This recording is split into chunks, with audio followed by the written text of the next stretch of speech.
ভারতের মেঘালয়ে অতিবৃষ্টির প্রভাবে সিলেটে এই বন্যা পরিস্থিতির সৃষ্টি হয়েছে। উজান থেকে নেমে আসা পাহাড়ি ঢল আর টানা বৃষ্টিতে সব নদ নদীর পানি আবারও বৃদ্ধি পেতে শুরু করেছে। ইতোমধ্যে 4 নদীর পয়েন্টে পয়েন্টে পানি বিপদসীমা অতিক্রম করেছে।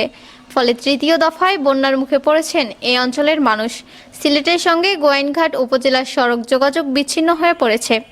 সিলেটে সুরমা, কুশিয়ারা, সারি ও সারিগাং নদীর পানি দ্রুত বেড়ে 5টি পয়েন্টের বিপদসীমা অতিক্রম করেছে। এছাড়াও আরও 6টি পয়েন্টে বিপদসীমা ছুঁই করছে।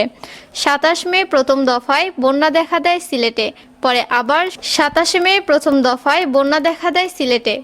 আবার 17ই জুন ভয়াবহ বন্যার কবলে পড়েন সিলেটবাসী। দ্বিতীয় দফা বন্যায় সিলেট জেলার প্রায় 11 লাখ মানুষ পানিবন্দী হয়ে পড়ে। এখনও ফেঞ্জুগঞ্জ, ওসমানীনগর ও বালাগঞ্জের মানুষ পানিবন্দী হয়ে আছে।